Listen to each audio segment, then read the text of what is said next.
মানে যতটা তুমি নেবে, হয় আমার হাত, আমি কি হবে ক্লোজ আপ হলে হাত উপরে, হাফ হলে হাতে গেলে, আর ফুল হলে আমার সামনে, তো ওটা তোমার অটোমেটিকলি হাতে ক্যাপচার হয়ে যাবে, যে হাতে আইডিয়া চলে আসবে ওটা। এটার জন্য হচ্ছে এই মাইন্ড সেটআপটা ওটাই হয়ে যাবে। একদমই তাই, পুরো একদম হাতের ক্লোজ আপ। যদি গ্রুপ ফটো হয়, ক্লোজ আপে পোর্ট্রেটে গ্রুপ ফটো, পোর্ট্রেটে যদি নিতে যাও তাহলে পুরো দাগ করবে তুমি। পোর্ট্রেটে গ্রুপ হয় না। না পোর্ট্রেটটা বাদ এটা মানে শুধু পোর্ট্রেটের জন্য। হ্যাঁ পোর্ট্রেটে দেখাচ্ছি আমি, দাঁড়িয়ে তুলে নেবে পোর্ট্রেট। আচ্ছা আচ্ছা পোর্ট্রেট তুলবো। তুমি ল্যান্ডস্কেপও যদি তোলো, ল্যান্ডস্কেপও যদি এই রুলস ফলো করো, তাহলে তোমাকে ফার্স্টের ওই রুলসটাই ফলো করতে হবে, বুঝতে পেরেছো? মানে ওই ফার্স্ট যদি ল্যান্ডস্কেপও যদি যখন তুলবে সেম রুলসই ফলো করতে হবে। তোমার হচ্ছে কি ক্লোজ আপ, হাফ, এসে এবার ল্যান্ডস্কেপে তুমি ইজিলি ওই যে যখন পোর্ট্রেট তুমি তুলবে, ঠিক আছে, যখন ফুল নিচ্ছ মানে লাইন্স কোথায় যাচ্ছে, ঘাড় বরাবর লাইন্স যাবে, যখন তুমি ফুল নেবে তো ইজিলি ম্যানেজ হয়ে যাবে। কিন্তু হাত তবু উপরে, হাত বেসিক্যালি নিচে আসে না। সবাই বলে যে লেভেল বেস, তো ভালো করে বোঝো যে আমাদের মাথা সরু, ঠিক আছে, ভালো করে কনসেপ্ট বোঝো, মাথা সরু, সেগমেন্ট কি আছে এখান থেকে কি হচ্ছে, এটা সরু হচ্ছে। তো এবার সরুর সঙ্গে এবার আমাদের লেন্স কি হচ্ছে, ওভার লেন্স। তো এইবার হচ্ছে যখন লেন্সটা এরকম কার্ভ, তো মাঝখানেরটা মোটা দেখায়। তো তুমি যদি এবার হচ্ছে দেখো এটা সরু, আবার এটা মোটা, পা সরু, যখন তুমি আই লেভেলে ক্যাপচার করবে আসবে তো সমানই, আসবে সমানই, কিন্তু কি হবে মাঝখানে যেটা রয়েছে ডিস্টরশন বলি আমরা যেটাকে, ওটা আসবে। সেই জন্য এই সামান্য শুধু একটুখানি উপরে টিল ডাউনের জন্য অনেকটা মানে ফ্রেম হয় না যে সুন্দর হয়। আচ্ছা মানে এই টিল ডাউনের জন্য ফ্রেমটা, তো টিল ডাউন একটুখানি টিল ডাউন করে করতে হবে। ওকে, তো বোঝা গেছে তাহলে ক্লোজ আপের জন্য কোন ক্লোজ আপ গেলে লাইন্স কোথায় যাবে, ক্লোজ আপ গেলে লাইন আইস লেভেলে, আইস লেভেল, আর ফুলে গেলে ফুলে গেলে এতে শোল্ডার লেভেল, লেভেলে শোল্ডার লাইন, ভুলে গেলে ভুলে যাবে, কেউ হাফে গেলে নোজ লেভেলে। আচ্ছা এবার হচ্ছে কি আসবে আমরা ফ্রেম ব্যালেন্সিং। এটা হচ্ছে আমরা পোর্ট্রেট বুঝলাম, এবার একটু স্টোরি টেলিং টাইপে আসি। এটা পোর্ট্রেট আসে, এবার স্টোরি টেলিং টাইপে আসি। মানে আমি এটা করে নিচ্ছি, করে দেবো রে, করে নিচ্ছি তোর বস্তা নিয়ে পাঠাবে। আমাদের পাঠাতে পারেনি এক্ষুনি গিয়ে ময়দানে বসিয়ে দেবো।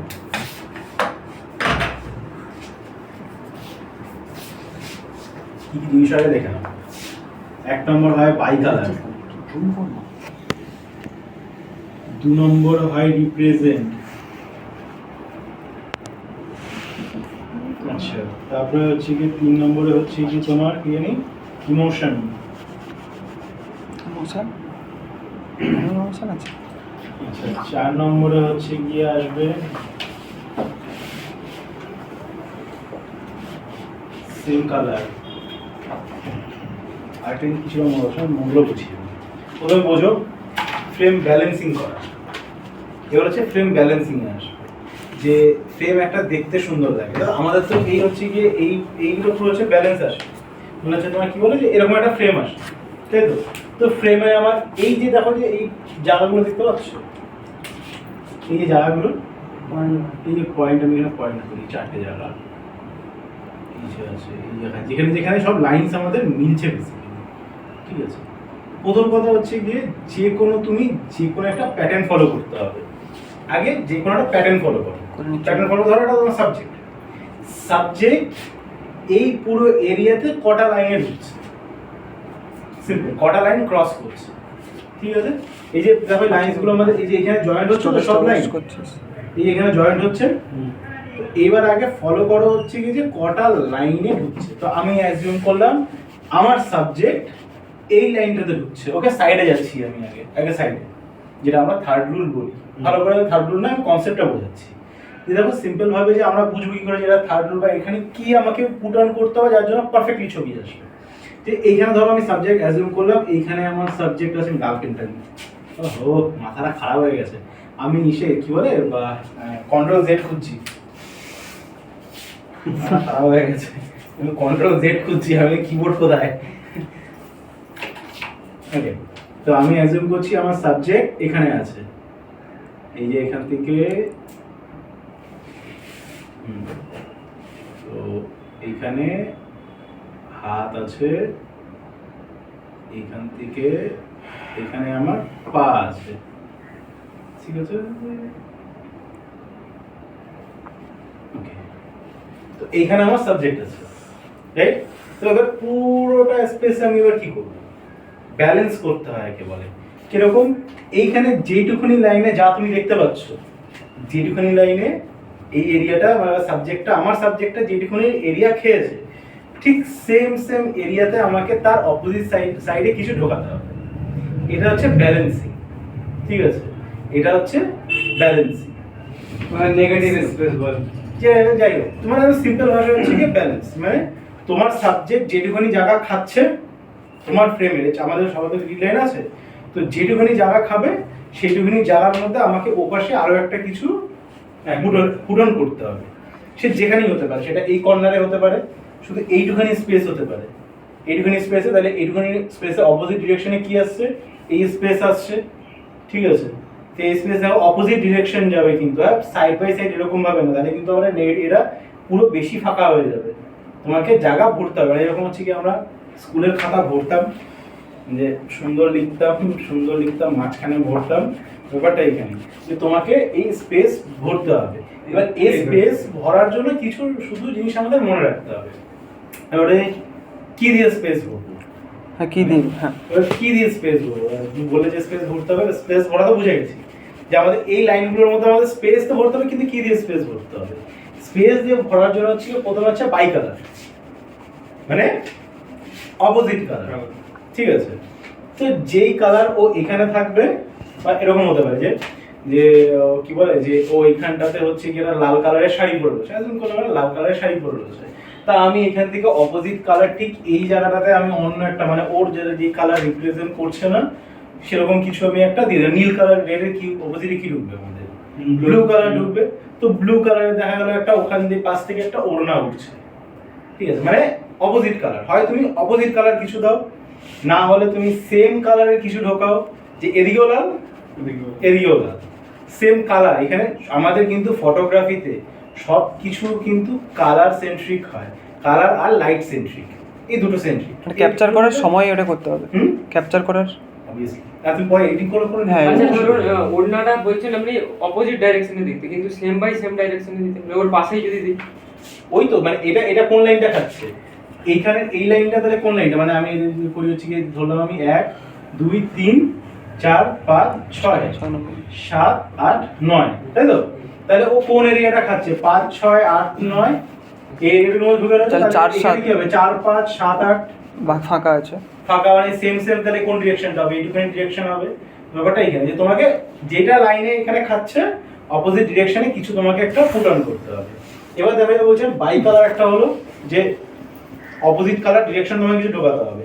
অ্যাজুম করলাম যদি এটা মডেলও হয়, মানে এটা কিন্তু পোর্ট্রেটের ক্ষেত্রেও সেমই, কিন্তু এটা কিন্তু পোর্ট্রেটের ক্ষেত্রেও সেম। এখন বললো যে পোর্ট্রেট কি করে তোলা যায়, ফটোজের পোর্ট্রেট ফ্রেম আমার কতটা উঁচু হবে, ফ্রেম কতটা ডাউন হবে। ভিডিওর ক্ষেত্রে তো নয় স্যার, ভিডিও একই সেম। এটা তুই তুলতে হবে, ক্যাপচার করতে হবে। তুমি হাত তো উঁচু করলে, হাত এতটা উঁচু করে তুমি একটা ছবি তুললে, কিন্তু দেখা গেল ও মাঝখানে নিয়ে সাইডে আছে। আচ্ছা আমাদের ব্যালেন্স করতে হবে, হয় আমাদের মাঝখানে থাকবে না, সাইডে থাকবে না, উপরে থাকবে না, নিচে থাকবে না, কর্নারে থাকবে, কোনো দিকে কিছু একটা থাকবে, তো আমাদের ব্যালেন্স করতে হবে। আচ্ছা, তো কি বলে প্রথমে হচ্ছে কি বাই কালার, অপোজিট কালার কিছু লিখতে হবে, বা রিপ্রেজেন্ট করতে হবে। রিপ্রেজেন্ট করতে হবে মানে ব্যাপারটা হচ্ছে গিয়ে কোনো একটা জিনিস, সে ধর দৌড়ে আসছে, তার হচ্ছে গিয়ে কি বলে যে ধরো কেউ দৌড়ে আসছে, তো পিছন দিক থেকে হয়তো গাড়ি একটা জোরে ক্রস করছে, দৌড়ানো রিপ্রেজেন্ট করছে, দৌড়াচ্ছে, বা পিছন থেকে কেউ তাড়া করছে এই পাশে, এরকম হচ্ছে ধরো ওই বুল রেস গুলো হয়, রেস হয়, তো পিছন থেকে মানে হয় না যে ও তো সামনের দিকে এরকম আগাচ্ছে, তো পিছন দিক থেকে বুল ধাওয়া করছে, স্যার ঠিক আছে? একটা কোশ্চেন রইল, বলছি যদি ফ্যাশনের যদি কেউ শ্যুট করে, ফ্যাশন বা কোনো অ্যাডের জন্য রিলস করছে, তার জন্য কি করতে হবে তাহলে? অ্যাডের জন্য রিলস করছে মানে কোনো অ্যাড করার জন্য কোনো একটা শ্যুট করছে রিলস, সেটার জন্য কি কোনো কালার অ্যাড করতে হবে? ইনডোরের সেগমেন্ট পুরো আলাদা হয়, এটা আউটডোর, এটা পুরোপুরি আউটডোর সেগমেন্টে যাচ্ছে। এটা আউটডোর, ইনডোরের টেকনিক পুরো আলাদা, ইনডোরের পুরো আলাদা আছে, ইনডোরের লাইট সেটআপ, ব্যাকগ্রাউন্ড সেটআপ পুরো আলাদা। এটা আউটডোর, কারণ আউটডোরের মধ্যে খোলা স্পেস, ওখানে আমাদের ম্যানেজ করতে হয়। ঠিক আছে, বাই কালার রিপ্রেজেন্ট করছে আচ্ছা ইমোশন, এটা হচ্ছে কি ইমোশন, আর লাস্ট হচ্ছে ইমোশন। যেই ফ্রেম তো এরকমই থাকবে, যেখানে সাবজেক্ট থাকবে চার সেম ফ্রেমে অপোজিটে কিছু ঢোকাতে হবে, ঠিক আছে। কিন্তু এবার যদি তোমার ইমোশন হয়, ইমোশন কিছু করতে, ইমোশনকে সেন্ট্রিক করতে হয়, যেরকম ধরো হচ্ছে কি যে কেউ কান্না করছে, ধরো কেউ হচ্ছে কি কান্না করছে, তো ওটা কর্নারে কেউ কান্না করছে, ঠিক আছে। তো পিছনে তুমি তার হচ্ছে কি ইমোশন বোঝানোর জন্য হয়তো কোনো একটা বয়স্ক লোককে রেখে দিলে, ঠিক আছে, বা হয়তো কারো কিছু হয়েছে সেটা কিনা কর্নারে গেল, বুঝতে পেরেছো? যে কান্না করছে কারণ কি, পিছনে হয়তো ওর কোনো রিলেটিভ মারা গেছে। এটা হচ্ছে ইমোশন রিপ্রেজেন্ট করা, সিম্পল ভাবে বুঝো। বাই কালার, কালার আলাদা, রিপ্রেজেন্ট করা মানে হচ্ছে কি যে আমি হচ্ছে কি নমস্কার করে দাঁড়িয়ে রয়েছি, এ পাশে তাহলে কাকে নমস্কার করছি, ভগবানকে ভগবানকে রিপ্রেজেন্ট করছি, সিম্পল, বুঝতে পারলাম। কিন্তু কোনটুখানি এরিয়ার মধ্যে থাকবে, যেটুকুনি এরিয়ার মধ্যে সাবজেক্ট যেটুকুনি এরিয়া খাচ্ছে সেম এরিয়াতে আমাদের যেটাতে এমডি আছে অ্যাডজাস্টমেন্টে থাকতে হবে, ঠিক আছে, সিম্পল। মানে আমি দুর্গা পুজো ভগবানকে নমস্কার করছি, ভগবান রিপ্রেজেন্ট করছি। আর একটা হচ্ছে ইমোশন, যে আমি কান্না করছি, পিছন দিকে হয়তো কেউ হয়তো মারা গেছে, বা হয়তো আরো কিছু অ্যাক্সিডেন্ট হয়েছে, বা কিছু একটা প্রবলেম হয়েছে, যেটা যে মুজি হয়ে যায় তখন কি হবে, যে আপনি বলেন যে দুর্গা ঠাকুরকে প্রণাম করছে, উনি তো উপরে হ্যাঁ হোক না, তাহলে দুর্গা ঠাকুর যদি উঁচু হয় তাহলে আমাদের দুর্গা ঠাকুরের মাথাটা এত বড় থাকবে, তাহলে আমাদের সাবজেক্ট কোথায় থাকবে, এখানে থাকবে। আমি বললাম কর্নার আগে বললাম কর্নার সেম ভাবে এখানে হবে, কিন্তু এই কর্নার যেতে পারবে না আবার, এই কর্নার হয় না, মানে সাইড না, সাইড হবে না, এরকম হয় এই কর্নার না এই পাশ না এই পাশ, ও মানে মিডলে যেতে হয় প্লাস নাই স্যার আমরা বুঝলাম না, এটা বুঝলাম না স্যার। না, এই যে হয় প্লাস x হবে আর না হলে প্লাস হবে, x না হলে প্লাস, x না হলে প্লাস, মানে সাবজেক্ট অবজেক্টের ব্যাপারটা এখানে থাকে তাহলে আমার ব্যালেন্স হচ্ছে এখানে হবে, আচ্ছা। ঠিক আছে। আর সাবজেক্ট এখানে থাকে ব্যালেন্স হবে এখানে হবে, আর না হলে সাবজেক্ট এখানে থাকলে এখানে হবে, এখানে থাকলে এখানে হবে, ঠিক আছে। উপরে মানে হচ্ছে কি এখান থেকে 1 2 3 করে দেওয়া হবে, 1 2 3 4 5 6 7 8 9, যদি হয় তো 2 5 8 হবে, হয় ব্যালেন্স এরকম হবে, মানে 2 এ আমার যদি থাকে তাহলে 8 এ থাকবে, ঠিক আছে। আর যদি না হলে 3 এ থাকলে কোথায় থাকবে, কর্নারে 7 এ থাকবে, 1 এ যদি থাকে তো কোথায় থাকবে, 9 এ থাকবে, হয় ক্রস হবে আর না হলে প্লাস হবে, ঠিক আছে। মানে এবার সিম্পল আমি এগুলো বোঝানোর পর শর্টকাটও বলে দেবো যে কি করে এত কিছু বুঝাবে, বুঝিয়ে নিই তারপর শর্টকাট ফর্ম দিয়ে দেবো, ঠিক আছে। বোঝানোটা যেখানে ডিটেলসে ডেপথে বলে তারপর বলে দিচ্ছি আমি, ঠিক আছে। আচ্ছা ইমোশন গেল, তারপরে হচ্ছে কি সেম কালার, সেম কালার মানে হচ্ছে গিয়ে যে আমি ধরো হচ্ছে কর্নারে হচ্ছে গিয়ে কেউ কি বলে যে গ্রিন রয়েছে, হয় না, যেরকম কর্নারে গ্রিন রয়েছে, ঠিক আছে। তারপরে হচ্ছে গিয়ে ধরো হচ্ছে আমরা কি করতে পারি, যে এই পাশে আরেকটা গ্রিন লিভস হয়, লিভসের শেড দিই না আমরা, শেড ব্যালেন্সিং, এগুলো ব্যালেন্স, সেম কালার আমরা শেড দিতে পারি শেডের সময়। তাহলে হচ্ছে গিয়ে ব্রাইডের মাথা হচ্ছে গিয়ে এই এরিয়াটা খাচ্ছে, পুরো হচ্ছে গিয়ে এখান থেকে এই এরিয়াটা, ব্রাইডের হয়তো আইস পুরো ক্লোজার কাম যাচ্ছি, কি বলে ব্রাইডের দেখা গেলো আইস এইটুখানি এরিয়া খাচ্ছে, ঠিক আছে। এইটুখানি এরিয়া ব্রাইডের বা কিছু হয়তো ব্রাইডের বা কোথাও গ্রিনারি গেছি, হয়তো বাইরে ব্রাইড বলছি, বাইরে গেছি আমি, ঠিক আছে। এইটুখানি এরিয়া আছে, তো এইখানে পাশে আবার এখানে এইখানে হয়তো গ্রিনারি আছে, এই জায়গায় হয়তো গ্রিনারি আছে, আমি কি করতে পারি, এই এরিয়াতে একটা গ্রিন শেডও দিতে পারি, বুঝতে পারলাম। এই এরিয়াতে গ্রিন শেড বা সেই সেম কালারের শেড দিতে পারি, এখানে সেম কালার লেখা, মানে হচ্ছে কি ব্রাইট রেড কালার পরে রয়েছে, তাহলে তুমি এটা কি করলে রেড কালারের শেড দিতে পারো, আর তুমি বাই কালারেরও একটা শেড দিতে পারো, ঠিক আছে। এগুলো হচ্ছে কি কালার ব্যালেন্সিং, মানে কালার সেম কালার বা বাই কালার, হয় সেম কালার দাও না কালার বলে কালার ব্যালেন্সিং। আচ্ছা এরপরে আরেকটা জিনিস সেটা হচ্ছে কি বলে ফ্রেমের হাইট মেনটেন করা, মানে ব্যাপারটা হচ্ছে কি, ধরো অ্যাজিউম করলাম হচ্ছে গিয়ে তুমি হচ্ছে গিয়ে দীঘা গেছো ঘুরতে, তা দীঘার এখান থেকে হচ্ছে গিয়ে সমুদ্র, ঠিক আছে, আর কিছু নেই, ঠিক আছে, এখানে সমুদ্র আর কিছু নেই। ব্যালেন্স করার জন্য কিছু আমি বলে দিয়েছি যে দাদা বলে দিয়েছে হয় বাই কালার নাই রিপ্রেজেন্ট ইমোশন সেম কালার। তো তুমি দীঘায় গেছো, দীঘায় পুরো ফাঁকা, বা তুমি এমন একটা জায়গায় শুট করছো পুরো ময়দান ফাঁকা, কিচ্ছু নেই, ইউ হ্যাভ নাথিং করার জন্য, তখন কি করবে? তখন আসা হচ্ছে কি হাইট ম্যাচিং বা সাবজেক্টের হাইট, হ্যাঁ সাবজেক্ট ম্যাচিং। যেদিকে হচ্ছে গিয়ে সাবজেক্ট দাঁড়ানো থাকবে তার অপোজিট ডিরেকশনেরই তার ফেস থাকে বা অপোজিট ডিরেকশনে সে যায়। মানে হচ্ছে ধরো পুরো মন্দারমণি আমরা দীঘায় গেছি ঘুরতে, পিছন দিকে আমরা সমুদ্র পুরো ফাঁকা সাদা হয়ে গেছে, মানে সমুদ্রে কোনো কিছু নেই। তো সেই জায়গায় দাঁড়িয়ে গিয়ে এইবার আমাদের ছবি তুলছে এরকম ভাবে হয় আমি ওদিকে দাঁড়িয়ে মানে ওদিকে তাকিয়ে রয়েছি, ঠিক আছে, সেদিকে স্পেস দিতে হবে। তো সেদিকে আমাকে স্পেস আপ দিতে হবে, ঠিক আছে, মানে যেদিকে স্পেস থাকবে সেদিকে আমাকে ঘোরাতে হবে, হয় এরকম ভাবে ঘোরাও, না হলে এরকম ভাবে ঘোরাও, ব্যালেন্স করতে হবে। মানে সমুদ্রের দিকে তাকাবে। আমি আরেকটু সহজভাবে সহজে বলবো, সমুদ্র তো পুরো ফাঁকা, মেনলি যদি কোনো মানে আমাদের মডেল দিয়ে বলি, মডেল বা ব্রাইড যদি কোনো স্পেস ফাঁকা থাকে তাহলে সেদিকে হচ্ছে তার দিকে মাথা ঘোরাতে, তার মাথা সেদিকে উঠিয়ে দেবে, মানে যেখানে স্পেস ফাঁকা থাকে, যেখানে স্পেস ফাঁকা তার মাথা সেদিকে উঠিয়ে দেবে। আর স্যার যে যদি সানসেট হোক না, সানসেটও তো হয়েই গেল, আমি এত রিপ্রেজেন্ট হয়ে তো মাথা হয়েই গেল, হয়তো চুল উঠছে যদি হাওয়া দেয় তাহলে চুল উড়ে যাচ্ছে, তাহলে ওটা একটা আমাদের সুন্দর হয়ে গেলো। তাহলে হাওয়া দিচ্ছে কোন দিকে, চুল উঠছে এদিকে, আমি দাঁড়িয়ে রয়েছি এদিকে, তাহলে হাওয়া দিচ্ছে কোন দিকে, চুল উঠছে ওদিকে, তাহলে আবার ব্যালেন্সিং হয়ে গেল সুন্দর, ঠিক আছে। কিন্তু যদি কিছু না ওড়ে দাঁড়িয়ে থাকে, ফাঁকা মাঠ, কিচ্ছু নেই, তখন কি করতে হবে আমাদের, যেদিকে তাকাবে সেদিকে স্পেস, যেখানে যেটা হবে সেদিকে আমাকে স্পেস দিতে হবে, ঠিক আছে।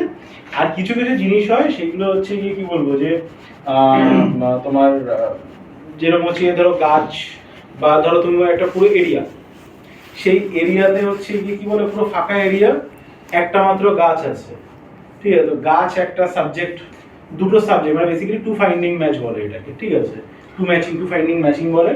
যে এদিকে সেই ফ্রেম ব্যালেন্সিং মানে কি, যতটা এরিয়া আমার সাবজেক্ট হবে সেম এরিয়াতে আমি কিছু একটা দিয়ে দেবো। আর সব থেকে মজাদার বিষয় হচ্ছে এত বড় যে চ্যাপ্টারটা যে বোঝালাম, এই চ্যাপ্টারটা শর্টকাট জিনিস হচ্ছে কি এটাই, যখন তুমি যেই ফ্রেমেই তুমি যাচ্ছ, যেখানে তোমার সাবজেক্ট থাকবে, যেই এরিয়াতে তোমার সাবজেক্ট থাকবে, সেই এরিয়ার অপোজিট এরিয়াতে কি করতে হবে আমাকে, এমন কিছু দিতে হবে সেটা জানি ভরে যায়। সিম্পল কথায় তুমি যাই দাও, ঠিক আছে, তুমি যাই দাও, মনে বলে যে আমার সাবজেক্ট এই যে এইটুখানি এরিয়া খাচ্ছে, তাহলে কি হবে, এইটুখানি এরিয়া দেওয়া অপোজিট হবে। ইন কেস যদি আমার সাবজেক্ট এইটুখানি এরিয়া খায়, ঠিক আছে, আমার সাবজেক্ট হচ্ছে এইটুখানি এরিয়া খাচ্ছে, তাহলে আমার হচ্ছে তাহলে উপরে কোনটুখানি এরিয়াতে যাবে, তাহলে 2 নম্বরে যাবে। তাহলে আমার এই এরিয়াতে তাহলে আমাকে হচ্ছে তাহলে কি বলে যে এই এরিয়াতে তাহলে আমাকে কিছু একটা এখান থেকে কি হতে পারে, গেট হতে পারে একটা এরকম ভাবে, একটা গেট হতে পারে, গেটের সাবজেক্ট খাচ্ছে, কিন্তু মাঝখানে ইয়ে বলো মিডিলে একটা পয়েন্ট তোমাকে গ্যাপ দিতে হবে, ঠিক আছে, মানে হয়ে গেছে ব্যালেন্সিং। আর যদি ব্যালেন্সিং না করো তাহলে কিসে চলে আসবে, তোমরা পোর্ট্রেটে চলে আসবে। স্যার মিডিল মিন্স মানে 5 নম্বরটা গ্যাপ দিতে হবে, পাঁচটা তো গ্যাপ তো পড়ছেই, কারণ এখান থেকে তো তোমার স্পেসের এখান থেকে নাম, এই যে এটা তো এখান থেকে ঢুকবেই, মানে ব্যাপারটা হচ্ছে এই যে এটা এখান থেকে বোঝা যাচ্ছে এখান থেকেই ঢুকবে, মানে এইটা 8 নম্বর তো মেন ফ্রেম, 8 থেকে 5 ঢুকে গেছে, আর এটা হচ্ছে 2 নম্বর এখানে মেন ফ্রেম, 2 থেকে 5 ঢুকে গেছে, বুঝে গেছি। বলছি স্যার, ধরুন সাবজেক্ট যতটা জায়গা খাচ্ছে ওর অপোজিট ডাইরেকশনে আমি যদি অতটা গ্যাপ ফিল না করে হচ্ছে কম গ্যাপ ফিল করি, সেটাই কোনো অসুবিধা নেই। অসুবিধা নেই। ও আর বেশি করা যাবে না। বেশি দেখো, বেশি ফাঁকা হয়ে গেলে ব্যাপারটা কি হয়ে যাবে, ছবির মধ্যে ডেপথ থাকে না, মানে বলা আছে সে কি বলে দুধ চা যত ঘন হবে তত খেতে সুন্দর, ঠিক আছে, ব্যাপারটা গ্যাপ আমি এবার এখানে গ্যাপ তুমি দিতে, মানে গ্যাপ তো তুমি দিলে, কিন্তু আবার এখানে সবসময় গ্যাপ যায়ও না, মানে দেখা গেলো খুব ব্যাকগ্রাউন্ড খুব ঘিঞ্জি আছে, মানে খুব বিজি ব্যাকগ্রাউন্ড যেটা আমরা বলি, তো বিজি ব্যাকগ্রাউন্ড যদি আবার থাকে তখন তুমি আবার পুরো ভরবে না, তখন ফাঁকা রাখতে হয় খুব বিজি ব্যাকগ্রাউন্ড। তো দেখো বেসিক্যালি আউটডোরের হচ্ছে গিয়ে মেন এত কিছু সমস্যার সমাধান হচ্ছে এক জায়গায়। দুটো জিনিস মনে রাখবে, যদি আমি বাইরে যাই যেমন ভাবে যাই তুলি, যদি আমরা মাঝখানের ফ্রেম থেকে মানে পোর্ট্রেট থেকে যদি অন্য কোনো ফ্রেমে যাই, তাহলে আমাকে কি করতে হবে, যেদিকে ফ্রেমে আমার যেটুখানি সাবজেক্ট থাকবে তার অপোজিট ফ্রেমে আমাকে সেটুখানি ব্যালেন্স করাতে হবে, যা কিছু ব্যালেন্সিং, মানে তোমাকে আর এখানে আর কিচ্ছু মাথায় রাখতে হবে না, কিন্তু সিম্পল ভাবে যে ব্যালেন্স, মানে ওয়েট। এর একটা এক্সাম্পল দেখান স্যার, একটা এক্সাম্পল, একটা ছবি। এই হচ্ছে গিয়ে আমি এখানে চেয়ার এখানে রিপ্রেজেন্ট করে আমি বসতেও পারি।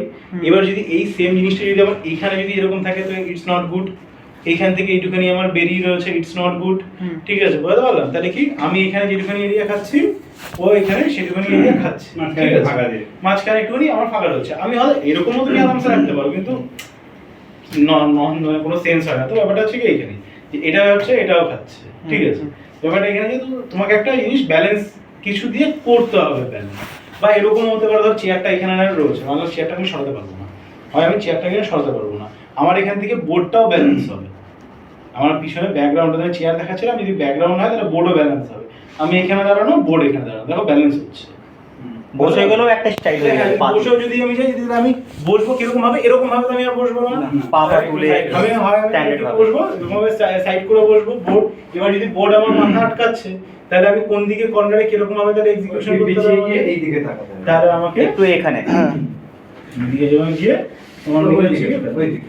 বা এখানে এই পাশে বা রাইট হ্যান্ড আরামসে করে দেবে, তো কর্নার পুরো subject চলে আসবে। ওখানে, ঠিক আছে। তাহলে আমাকে কর্নার, মানে তখন কিন্তু কর্নার ব্যালেন্সিং যাবে। হ্যাঁ, Corner. এই কর্নার ব্যালেন্সিং যাবে, এই কর্নার ব্যালেন্সিং, যে এখান থেকেই কর্নার ব্যালেন্সিং হচ্ছে। এরকম ভাবে আবার এই থার্ডে এখানে এরকম ভাবে ব্যালেন্স কিন্তু হবে না, তাহলে এদিকে আবার জায়গা থাকবে অনেকটা, এদিকেও জায়গা থাকবে।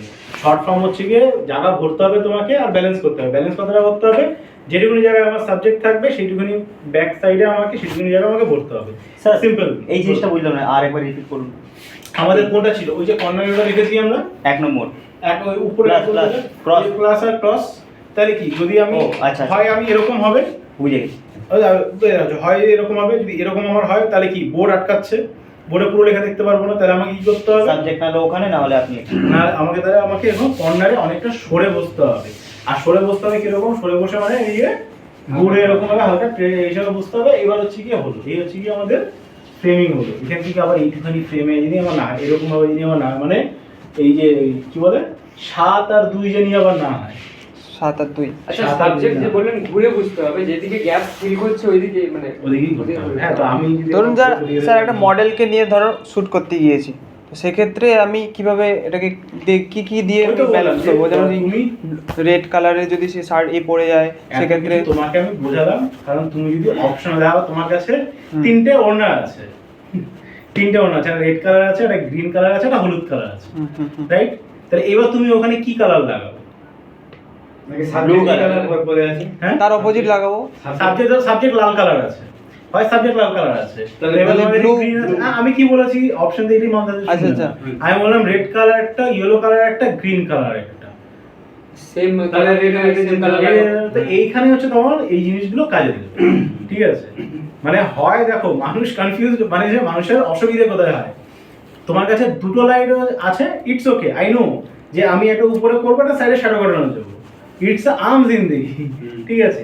এবার তোমার কাছে তো একটা লাইট আছে, আই নো তাহলে এরকম ক্রিয়েট করবো, কিন্তু মেনটা হচ্ছে যে তোমার কাছে 10টা লাইট আছে, 10টা লাইট তোমাকে ইউটিলাইজেশন করতে হবে। এইবার বলো কোথায় ইউজ করবে, তো সেগুলোতে কন্ট্রোল করতে হবে। তো এই জন্যই হচ্ছে কি এই জিনিসগুলো বোঝানো, যে এই যখন হচ্ছে কি তোমার কাছে অপশন আছে, তোমাকে এবার কি বলবো, ধরো তুমি স্টুডিওতে গেছো, রাইট? তো স্টুডিওতে যাওয়ার পরে বলছে তোমার কি লাগবে বলো, তোমার কি লাগবে, ক্লায়েন্টকে জিজ্ঞাসা করো। এইবার কি দেবো ভাই, কম জিনিস থাকলে না ম্যানেজ করা যায়, জুগার বানিয়ে দেবো, হয়ে যাবে। কিন্তু আচ্ছা স্যার, অনেকে লাইট মানে সেট করা আছে ব্রাইডাল শ্যুট করার জন্য, সে তার সাথে আপনি যে বললেন যে ওড়নাটা থাকবে রেড কালারের, সে রেড কালারের লাইটটাই মারতে হবে, তাই তো? আই মিন লাইট বলছি, রেড কালারটাই দিতে হবে। আমি এখানে কি কি দেখিয়েছি, বাই কালার, বাই কালার না হলে হচ্ছে কি রিপ্রেজেন্ট করছে, রিপ্রেজেন্ট করছে মানে হচ্ছে কি, মানে ধরো আমি গাড়ির দিকে হেঁটে যাচ্ছি, তাহলে আমি যেখানে থাকবো গাড়ি সেই সেম জায়গায় থাকবে। আমি ভগবানকে নমস্কার করছি, আমি যেখানে আমি এইখানে ভগবান ওই কর্নারে, ঠিক আছে? তো সেই এরিয়াতে বোঝাতে পারলাম, তো এটা হচ্ছে রিপ্রেজেন্ট করা। তারপরে আসবে হচ্ছে কি আমাদের ইমোশন আসবে। ইমোশন কি হবে, যদি হয়তো কেউ হয়তো ব্রাইড হচ্ছে, কেউ কাছে বা পিছনে কি করছে, ব্রাইড হচ্ছে কি বলে যে এই যখন চাল ছুঁড়ে মারে, চাল ছুঁড়ে মারে বিষয়টা, তো চাল ছুঁড়ে মারছে, পিছন দিকে মা কান্না করছে, তো থার্ড ফ্রেমে হয়ে যাচ্ছে, বুঝতে পারলাম? তো ব্যালেন্সিং সবকিছুতে করতে হবে, ব্যালেন্স করতে হবে। চাল ছুটে মারার কথা বললে ভাইরাল ভিডিও, একজনের মায়ের চাল মুখে চলে গেছে, মুখে চলে গেল, ভাইরাল হয়েছিল। তো ওটা হচ্ছে তারপরে হচ্ছে সেম কালার, আর যদি কিছুই না থাকে, কিছু নেই আমরা তাহলে হচ্ছে কি করতে হবে, এডিটিং ঘুরে দাও। হ্যাঁ, এডিটিং তো আছে, ঘুরে দেখো। আচ্ছা, ঠিক আছে, ঘুরে দেখাও, ঠিক আছে? এমনি জায়গা থেকে যে দিক সেই দিকে এক্স্যাক্টলি তাই, ঘুরে দেখাতে হবে। তো বোঝা গেছে আউটডোরের হচ্ছে কি এটা, আমি বললাম না যে এখানে সব জিনিস মানে সিম্পলিফাই, অত কিছু করতে পারে। এবার তুমি এবার দেখো, তুমি সিম্পল ব্যাপারটা যে তুমি এবার একটা কথা শুট করতে গেলে, তোমার কাছে এতগুলো কম্পিটিশন হয়, মাত্র দুখানা অপশন তোমার কাছে এসেছে, হয় ব্যালেন্স করো, নাহলে পোর্ট্রেট নাও, মানে এতগুলো শুটসের মধ্যে যেতেই হবে না, মানে এত ডায়াগোনাল ফ্রেম, থার্ড আই, ঠিক আছে, ডাচ অ্যাঙ্গেল, এত ঝামেলার মধ্যে নেই। হয় তুমি হচ্ছে কি বলে পোর্ট্রেট নাও, আর না হলে ব্যালেন্স করো। আচ্ছা পোর্ট্রেটেও তো এই ব্যালেন্স গুলো করা যায়। না পোর্ট্রেটে তো ব্লার হয়ে যাবে। পোর্ট্রেটে তো ব্লার হচ্ছে। পোর্ট্রেটে ব্যালেন্স কি বললাম? পোর্ট্রেটে আইস, আচ্ছা ওটা পোর্ট্রেট। আইজ নোজ আর আইস Chest, আর হচ্ছে chest, আইস chest. লিপস আর হচ্ছে গিয়ে এটা হচ্ছে পোর্ট্রেট। মানে হয় তোমাকে পোর্ট্রেট তুলতে হবে, সিম্পল না, হয় তোমাকে পোর্ট্রেট তুলতে হবে মানে সাবজেক্টই শুধু, আর নাহলে সাবজেক্টের সঙ্গে আরেকজন অবজেক্ট হওয়া প্রোটেক্ট তোলার জন্য, হ্যাঁ প্রোটেক্ট তোলার জন্য না আরেকজনকে মানে জোগাড় করতে হবে, মানে মাথা হয়ে গেছে ওর। বুঝতে যায় বললাম যে হচ্ছে গিয়ে যে পোর্ট্রেটকে হচ্ছে এক হয় পোর্ট্রেট, ঠিক আছে, হয় তুমি তোমার গার্লফ্রেন্ডের সঙ্গে গার্লফ্রেন্ডের পিকচার তুলছো, এটা হচ্ছে শুধু পোর্ট্রেট। এবার তুমি তোমার গার্লফ্রেন্ডের পুরো ফ্যামিলির সঙ্গে তুলে তুলছো, তখন হয়ে যাবে কি এটা ব্যালেন্স, ঠিক আছে। এবার তাই বলে এবার এরকম ভাবে যখন কি বলে ওই গ্রুপ তুলবে, তাই বলে গ্রুপ আবার এই হিসেবে এখানে বসাবো, আবার এখানে বসাবো, ওখানে বসিয়ে করে দিও না, এটা কোনাকারি তার গ্রুপ গেলে কোনাকারি বসে ঠিক আছে, কোনাকারি বসিয়ে দিও না, ঠিক আছে। হ্যাঁ গ্রুপে কোনাকারি তুমি করতে পারো, কোনো অসুবিধা নেই। ওই হ্যাঁ, হয় তো। নিচ থেকে এরকম নিচের দিকে নামছে, উপর দিকে ছোট থেকে বড় নামছে, এরকম হবে। আমাদের কাছে ক্রিয়েটিভিটি হয়ে যাবে, এক্স ফ্যাক্টর হয়ে যাবে, ঠিক আছে, যে ও মাই গড আলাদা মানে গ্রুপের নতুন আবিষ্কার হয়ে গেছে, তো আরামসে করতে পারো। স্যার শেখানোটা খুব ভালো, তো শিখছিস বুঝিয়ে শেখাও, কিন্তু এই জিনিসটা আমি অনেকবার লক্ষ্য করেছি। তো সেই ইজি হবে যে এতগুলো কম্পিটিশনের মধ্যে আমাদের কাছে 5 মিনিট টাইম। আস্তে আস্তে করে নিজে ইজিতে নিয়ে চলে আসে, তারপরে বুঝেই দেবে। হ্যাঁ তো বোঝানো তো আমরা তো বোঝানোর জন্যই আমি এখানে আছি বাবুল, তো বোঝানোর জন্য স্যার পাখা অন করো না, ঘিমিয়ে যাচ্ছে। এর একটু বলে আর এসি অন করে ওকে হালকা। বাইরে বার করে দেবো। Okay thank you. Proper Howrah ছেলে। হ্যাঁ সত্যি তাই। হাওড়া ছেলে, হাওড়া। হ্যাঁ হাওড়া দিন ধরে গুলি চলছে এখন। তাই আরে এখন দেখো না, যদি টিএমসি যদি জিতে যায়, হেরে যাইলে মানে অনেকে ইয়ে করবে বলছে সবাই, কি করবে? ঝুট ঝামেলা হবে, গুন্ডাগিরি চলবে, গুলি চালাবে, শুনতে তো পাচ্ছি। ইয়ার্কি মারছে নাকি? আমাদের হাওড়াতে বহুতই চলছে এখন। চাপটাই চলছে। টিএমসি হেরে যাবে আই থিঙ্ক। হাওড়ায় আসবে না, মানে টিএমসি অনেক টাফ আছে, হারাতে পারে। চাপ আছে। তাও আছে না? অনেক মানে ব্যাপারটা হচ্ছে যে কলকাতার মধ্যে বিজেপি এখনো ঢুকতে পারেনি। স্যার এও নেমেছে, টিকিট পেয়েছে এমএলএ, যা আর্টিকেল কলেজে যার হ্যাঁ ও তো পানিহাটিতে উনি যেতে যাবে সবাই জানে। হ্যাঁ উনি যেতে যাবে সবাই জানে। ইতিহাস থেকে গ্রাউন্ড লেভেলের পাস বলছি। কিন্তু গ্রামের দিকে মানুষগুলো তো মাথা খেয়ে রেখেছে ওই চাল ডাল দিয়ে আর দিয়ে ভাতা দিয়ে না। আমাদের দিকে সব দিতে এবছর খুব টাফ। এবছর হাড্ডাহাড্ডি মানে হয় না, এবছর 50-50 করিডোরের রাইট রয়েছে। মানে বিজেপি যদি হেরেও যায় খুব কম সীমিত ভোটে হারবে এরকম টাইপের। যদি ওরে অল্প করে কিনে নেবে মনে চাপ দেখবে। এই আইডিয়া আছে মানে 2-10 টাকা করে আমাদের ওখানে হ্যাঁ, তৃণমূল হ্যাঁ, বিজেপি যিনি নাম মিনিট হয়ে গেছে।